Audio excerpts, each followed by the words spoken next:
ಒಂದು Mrs India competition ಆಗೋದು ನಮ್ಮ ಮಿಸಸ್ ಗೆದ್ದಾಗ ಐಡಿಯಾ ಬಂತು ಈ ಪಿಕ್ಚರ್ ಮಾಡೋಣ ಅಂತ. ಬಟ್ ಈ ಪಿಕ್ಚರ್ ಆ್ಯಕ್ಚುಲಿ ಈ ಸ್ಟಾರ್ಟ್ ಮಾಡಲಿಕ್ಕೆ ಕಾರಣ ಇದು ನಮ್ಮದು ಏನು ಹೇಳ್ತಾರೆ, ಇಟ್ ಇಸ್ ಕಾಲ್ಡ್ ಗಂಡ ಹೆಂಡತಿ ಜಗಳ. ಈ ಗಂಡ ಹೆಂಡತಿ ಜಗಳ ಇರಲಿಲ್ಲ ಅಂದರೆ ಇವತ್ತು ನಾನು ಈ ಅಮೃತ ಸಿನಿ ಕ್ರಾಫ್ಟ್ ಸ್ಟಾರ್ಟ್ ಮಾಡ್ತಾ ಇರಲಿಲ್ಲ.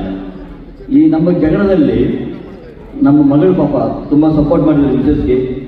ಅವರು ಶೀಸ್ ಅನ್ ಹೌಸ್ ವೈಫ್ ಥರ ಅಲ್ಲ, you prove something to your dad, I mean my husband ಅಂತ ನಮ್ಮ doctor told my wife. Then she contested for this pageant competition. Of course then we supported later. So what is then of course because ಅವ್ರು ಗೆದ್ದ ಮೇಲೆ ನಮಗೆ ಒಂದು encouragement ಆಯಿತು. ಕನ್ನಡದ ಇಂಡಸ್ಟ್ರಿಯಲ್ಲಿ ನಾನು ನೋಡಿದ್ದು, ಐ ಮೀನ್ ತೆಲುಗಲ್ಲಿ ಆಗಲಿ, ಹಿಂದಿ ಆಗಲಿ, ತಮಿಳ್ ಆಗಲಿ, ಮಲಯಾಳ ಆಗಲಿ, ಅನ್ಫಾರ್ಚುನೇಟ್ಲಿ ನಮ್ಮ ಕನ್ನಡ ಇಂಡಸ್ಟ್ರಿ ತುಂಬ ಇದು ಬ್ಯಾಕ್ವರ್ಡ್ ಆಗಿದೆ, ತುಂಬ ಆಗೋದಿಲ್ಲ. ಅದು ಇಂಪಾಸಿಬಲ್. 5 ಮಾಡ್ಬೋದು, 10 ಮಾಡ್ಬೋದು, 15 ಉಪಯೋಗ ಆಗೋದಿಲ್ಲ. ನಾನು ನೋಡಿದಾಗ ಇದು ಮೂವಿಗಳು ತುಂಬ ರಿಲೀಸ್ ಆಗ್ತಾ ಇದೆ, ತುಂಬ ಚೆನ್ನಾಗಿದೆ. ಆದರೆ ಅದು ಮಾರ್ಕೆಟಿಂಗ್ ಸರಿ ಆಗ್ತಾ ಇಲ್ಲ, ಅದು ಜನಗಳಿಗೆ ತಲುಪಿಸ್ತಾ ಇಲ್ಲ. ನಾನು ಮೊನ್ನೆ 2-3 ಬಿಗ್ ಪಿಕ್ಚರ್ ನೋಡಿದೆ, ತುಂಬ ಚೆನ್ನಾಗಿತ್ತು, ಅದು ಪಬ್ಲಿಕ್ ಗೊತ್ತಾಗ್ತಾ ಇಲ್ಲ. ಸೊ ನಾನು ಫಸ್ಟ್ ಎಡಿಷನ್ ಈ 5 ಮೂವಿ ಏನಕ್ಕೆ ಮಾಡ್ತಾ ಅಂದರೆ ಒಂದು ವೈಬ್ರೇಷನ್ ಕ್ರಿಯೇಟ್ ಮಾಡೋದು, ಒಂದು ವೈಬ್ರೆಂಟ್ ಆಗಿರಲಿ ಮಾರ್ಕೆಟು, ಒಂದು ಮಾರ್ಕೆಟಲ್ಲಿ ಗೊತ್ತಾಗಿರಲಿ. ನಾನು ಒಂದು ಮೂವಿ ಮಾಡಿದ್ರೆ ಅದಕ್ಕೇನು ಇದಿರಲ್ಲ ಇಂಪಾರ್ಟೆನ್ಸ್ ಅಂತ ಒಂದು 5 ಮೂವಿ ಅಂತ ಸ್ಟಾರ್ಟ್ ಮಾಡಿದ್ವಿ. ಮೋಸ್ಟ್ಲಿ 6 ಮೂವಿ ಫೈನಲ್ ಮಾಡಿದ್ದೀವಿ. ಈ 6 ಮೂವಿನ ಒಟ್ಟಿಗೆ ಪ್ರೊಡಕ್ಷನ್ ಸ್ಟಾರ್ಟ್ ಮಾಡ್ತೀವಿ. ನಂಬರ್ 1. ನಂಬರ್ 2, ಇದು ಬಿಟ್ಟು ನಮ್ಮ ಉದ್ದೇಶ ಯಾರ್ಯಾರು ಮೂವೀಸ್ ಸ್ಟಾರ್ಟ್ ಮಾಡಿ ಪ್ರೊಡಕ್ಷನ್ ಮಧ್ಯದಲ್ಲಿ ಸ್ಟಕ್ ಆಗಿದ್ದರು ಅವ್ರಿಗೆ ಕೂಡ ಸಪೋರ್ಟ್ ಮಾಡ್ತೀವಿ. ಈ ಸ್ಟಕ್ ಆಗಿದ್ದ ಪ್ರಾಜೆಕ್ಟ್ ಎಲ್ಲ ಈಚೆ ಬರಬೇಕಂತ ಉದ್ದೇಶ, ಅದು ಸ್ಟಾರ್ಟ್ ಮಾಡಲಿಕ್ಕೆ ನಮ್ಮ ಉದ್ದೇಶ ಇದೆ.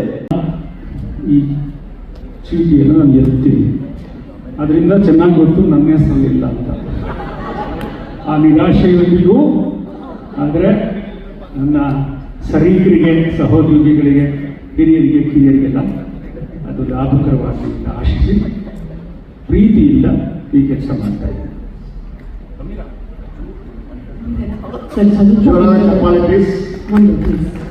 ಈಗ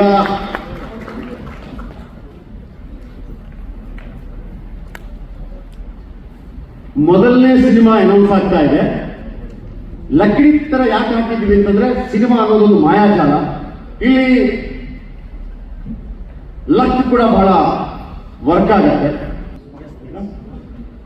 ಕಾಕತಾಳೀಯ ಅಂದ್ರೆ ಇದು ಕೋಇನ್ಸಿಡೆನ್ಸ್ ಅಂತಾರಲ್ಲ ಹಾಗೆ. ನಿರ್ದೇಶಕ ಮಂಜು ಸ್ವರಾಜ್ ಯಾಕೆ ಕಾಕತಾಳೀಯ ಅಂದ್ರೆ ಅವನು ನನ್ನ ಶಿಷ್ಯ, ನನ್ನ ಹಲವು ಚಿತ್ರಗಳಿಗೆ ಸಹಾಯಕನ ಕೆಲಸ ಮಾಡಿದ್ದಾನೆ. ಆದರೆ ನನಗೆ ಖಂಡಿತ ನನಗೆ ಆಶ್ಚರ್ಯ, ಹೊಸತು, ಇದು ಸಂತೋಷವಾಗ್ತಾ ಇದೆ. Suchitra Prasad sir on stage, please.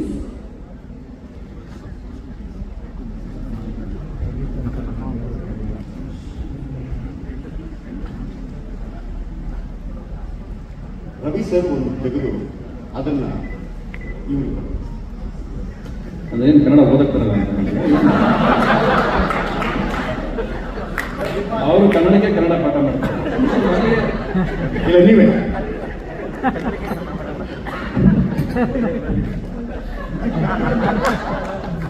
ಹಾಗೆ ಹಾಗೆ ಇಲ್ಲ, ಡೈರೆಕ್ಟ್ ಮತ್ತೆ ಒಂದೊಂದು ಮಾಡಿ ಸರ್.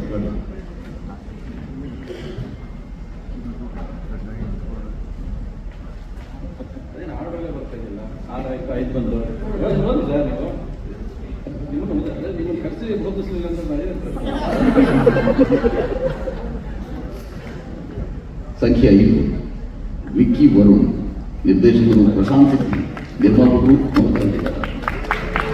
ಸಿದ್ದಿ ಜನಾಂಗದಲ್ಲಿ ಮೊಟ್ಟ ಮೊದಲ ಬಾರಿಗೆ ಒಬ್ಬರು ನಿರ್ದೇಶಕರಾಗ್ತಾ ಇದ್ದಾರೆ ಅಂದ್ರೆ ಅದು ನಮ್ಮ ಪ್ರಶಾಂತ್ ಸಿದ್ದಿ ಅವರು. ದಯವಿಟ್ಟು ಜೋರಾದ ಚಪ್ಪಾಳೆ ಬರಬೇಕು. ನಿರ್ದೇಶಕರಾಗಬೇಕು ಅನ್ನುವಂತಹ ಕನಸನ್ನ ಇಟ್ಟು ಚಿತ್ರರಂಗಕ್ಕೆ ಕಾಲಿಟ್ಟವರು ಪ್ರಶಾಂತ್ ಸಿದ್ದಿ ಅವರು. ಅವರಿಗೆ ಅವಕಾಶವನ್ನ ನಮ್ಮ ಅಮೃತ ಸಿನಿ ಕ್ರಾಫ್ಟ್ಸ್ ನೀಡ್ತಾ ಇದೆ. ಅಷ್ಟೇ. ದೃಶ್ಯ ಮಾಧ್ಯಮ ತುಂಬಾ ಜವಾಬ್ದಾರಿಯುತವಾದ್ದು. ಜವಾಬ್ದಾರಿ ಪದದಲ್ಲಿ ಛೇದವಾದಾಗ 2 ಅರ್ಥಗಳಿವೆ. ಜವಾಬು ಇದೆ, ದಾರಿಯೂ ಇದೆ. ನಾವು ಬದುಕಿರುವ ಸ್ಥಿತ್ಯಂತರ ಕಾಲಘಟ್ಟದಲ್ಲಿ ಹಾಲಾಹಲದ ಜೊತೆಗೆ ಅಮೃತ ಸಿಂಚನಕ್ಕಾಗಿ ಇರ್ತಾ ಇದೆ. ಹೀಗೆ ನೆರವೇರಿಸುವುದು ಒಂದು ಸ್ಥಿತಿಯಿಂದ ಇನ್ನೊಂದು ಸ್ಥಿತಿಗಳಿಗೆ ತಾಪುಗಳಾಡಿರುವಂಥದ್ದಕ್ಕೆ ಸ್ಥಿತ್ಯಂತರ ಕಾಲಘಟ್ಟ ಅಂತ ಕರೀತೇವೆ.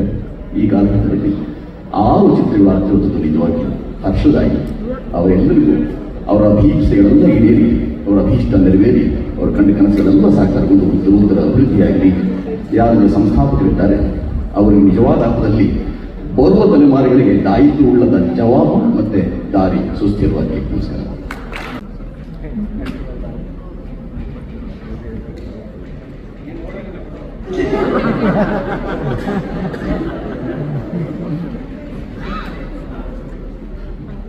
ಅವಾಗಿದ್ದು ನನ್ನ ನಗ್ತಾನೆ ಇದೆ ಅವನು.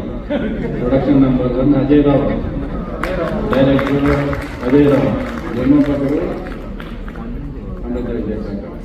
ಅಜಯ್ ರಾವ್ ಅವರು ಮೊಟ್ಟ ಮೊದಲ ಬಾರಿಗೆ ಹೀರೋ ಮತ್ತು ಡೈರೆಕ್ಟರ್ ಆಗಿ ಈ ಸಂಸ್ಥೆಯ ಮುಖಾಂತರ ಮತ್ತೊಂದು ನಾಯಕನಾಗಿ ಮತ್ತು ನಿರ್ಮಾಪಕನಾಗಿ ನಿರ್ದೇಶಕನಾಗಿ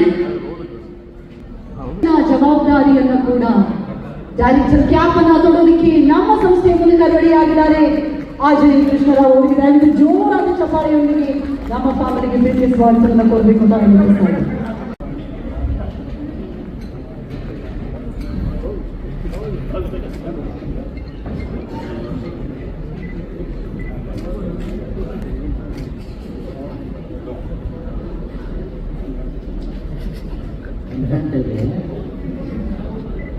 ಪ್ರೊಡಕ್ಷನ್ ನಂಬರ್ 4 ವಿಕ್ರಮ್ ರವಿಚಂದ್ರನ್,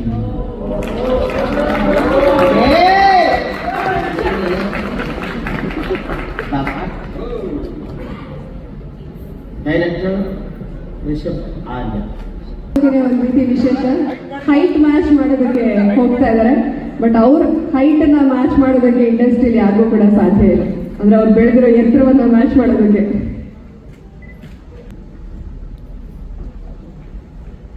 ಈ ಒಂದು ಸರ್ ನಿಮಗೆ ಧನ್ಯವಾದಗಳು.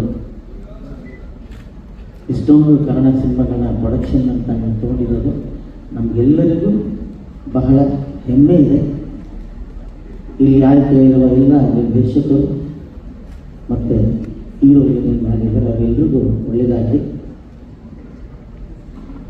ರವಿ ಸರ್ ಅಂತ ವೇದಿಕೆ ಮೇಲಿದ್ದಾರೆ, ಅವ್ರಿಗೂ ಎಲ್ರಿಗೂ ಧನ್ಯವಾದ ನನ್ನ ಈ ಪುಟ್ಟ ಮಾತನ್ನು ಮುಗಿಸ್ತಾ ಇದ್ದೀನಿ. ನಮಸ್ಕಾರ. Mrs. India ಆಗಲಿಕ್ಕೆ congratulations and congratulations sir. Production house start ಮಾಡಿದ್ದಕ್ಕೆ ಒಂದು ಗಾದೆ ಮಾತಿದೆ, ಇಬ್ಬರು ಜಗಳ ಮೂರನೇ ಅವನಿಗೆ ಲಾಭ ಅಂತ. ಪ್ರೊಡಕ್ಷನ್ ಹೌಸ್ ಹೇಗೆ ಸ್ಟಾರ್ಟ್ ಆಯಿತು ಅಂತ ಹೇಳಿದ್ರು, ಗಂಡ ಹೆಂಡತಿ ಜಗಳ ಆಡಿ ಚಿತ್ರದಲ್ಲಿ ಲಾಭ ಆಗಿದೆ. ಸೊ ಇನ್ನಷ್ಟು ಜಗಳ ಆಡ್ತಾ ಇರಲಿ ಅವರು, ಇನ್ನಷ್ಟು ಹೆಚ್ಚು ಸಿನಿಮಾಗಳನ್ನ ನಿರ್ಮಾಣ ಮಾಡ್ತಾ ಇರಲಿ. ಕಂಗ್ರ್ಯಾಚುಲೇಷನ್ಸ್ ಪ್ರತಿಯೊಂದು ತಂಡಕ್ಕೂ. 6 ಸಿನಿಮಾಗಳು ತುಂಬ ಚೆನ್ನಾಗಾಗಲಿ, ಯಶಸ್ವಿ ಪ್ರದರ್ಶನ ಕಾಣಲಿ ಅಂತ ಕೇಳ್ಕೊತೀನಿ. Thank you so much. Guru Hunnime ಇವತ್ತಿನ ದಿನ ಯಾವುದೇ ಕಾರ್ಯ ಪ್ರಾರಂಭ ಆದರೆ ಅದಕ್ಕೆ ಜಯ ಸಿಗುತ್ತೆ. ಸ್ನೇಹಿತರೆ, ಇವತ್ತು ನಿಮ್ಮೆಲ್ಲರ ಜೊತೆ ಈ ಒಂದು ಅಮೃತ ಸಂಭ್ರಮದಲ್ಲಿ ಭಾಗವಹಿಸೋಕ್ಕೆ ಅವಕಾಶ ಸಿಕ್ಕಿದ್ದು ಭಾಳ ಸಂತೋಷ. ವಿಜಯ್ ಟಾಟಾ ಅವರೇ, ನಮಗೆ ಮೇಡಮ್ ಅವರೇ, ನಿಮಗೆ ಅಭಿನಂದನೆಗಳು. ನಮಗೆ ವಿಜಯ್ ಟಾಟಾ ಅವರು ಮಾತಾಡ್ತಾ ಕನ್ನಡ ಚಿತ್ರರಂಗದ ಏಳಿಗೆಗೋಸ್ಕರ ಅವರು ಕೆಲಸ ಮಾಡ್ತಾ ಇದ್ದಾರೆ ಅಂತ ಹೇಳ್ತಾ ಇದ್ರು. ಭಾಳ ಕಾನ್ಫಿಡೆನ್ಸಿಂದ ಗಟ್ಟಿ ಧ್ವನಿಯಿಂದ ಭಾಳ ಹೆಮ್ಮೆ ಆಗುತ್ತೆ. ಇದೇ ಥರ ಅವರು ಹೊಸ ಪ್ರತಿಭೆಗಳಿಗೆ ಅವಕಾಶ ಕೊಡ್ತಿರೋದು ಭಾಳ ಸಂತೋಷ ಆಗುತ್ತೆ, ಅದು 6 ಸಿನಿಮಾಗಳ ಮುಖಾಂತರ. ಸೊ ನಮಗೆ ನುಡಿದಂತೆ ನಡೀತಾ ಇದ್ದಾರೆ, ಇದನ್ನು ಮುಂದುವರಿಸಿದ್ರೆ ನಮಗೆ ಭಾಳ ಖುಷಿ ಆಗುತ್ತೆ. ಮತ್ತು ಸಿನಿಮಾದ ಜೊತೆ ವಿಜಯ್ ಟಾಟಾ ಅವರು ಮೀಡಿಯಾದ ಜೊತೆನೂ ಅವರು ಇವಾಗ ಶುರು ಮಾಡ್ತಾ ಇದೆ ಅಂತ ಗೊತ್ತಾಗಿದೆ. ಬೇರೆ ಬೇರೆ media channel, Praja T V ಆಗಿರ್ಬೋದು. ಪ್ರಜಾ ಟಿ ವಿ ನಮಗೆ ಭಾಳ ಗಟ್ಟಿಯಾಗಿ ಅದು ಒಂದು ಲ್ಯಾಪ್ಟಾಪ್ ಮೀಡಿಯಾ ಅನ್ನೋಕ್ಕಿಂತ ವಾಚ್ ಟಾಗ್ ಮೀಡಿಯಾ ಕೆಲಸ ಮಾಡ್ಕೊಂಡು ಬಂದಿದೆ. ನಮಗೆ ಸಿನಿಮಾದಲ್ಲಿ ಸತ್ಯನ ಸುಳ್ಳು ತೋರಿಸಿದ್ರೆ ಸುಳ್ಳನ್ನು ಸತ್ಯ ಮಾಡಿದ್ರೆ ಪರವಾಗಿಲ್ಲ, ಬಟ್ ಮೀಡಿಯಾದಲ್ಲಿ ಅದಕ್ಕೆ ಭಾಳ ಗಂಭೀರವಾದ ಪರಿಣಾಮ ಆಗುತ್ತೆ. ಸೊ ಆ ನಿಟ್ಟಿನಲ್ಲಿ ನೀವು ಒಳ್ಳೆ ಮೀಡಿಯಾ ಚಾನಲ್ ನಡೆಸ್ತೀರಾ ಅನ್ನೋ ನಂಬಿಕೆ ಇದೆ. ಒಳ್ಳೆಯದಾಗಲಿ, ಸಿನಿಮಾದಲ್ಲೂ ಒಳ್ಳೆಯದಾಗಲಿ, ಮೀಡಿಯಾದಲ್ಲೂ ಒಳ್ಳೆಯದಾಗಲಿ. ನಮ್ಮ ಕರ್ನಾಟಕದ ಏಳಿಗೆಗೋಸ್ಕರ ನಿಮ್ಮ ಕೊಡುಗೆ ಇರಲಿ ಅಂತ ಹಾರೈಸ್ತೀನಿ. ನಮಸ್ಕಾರ.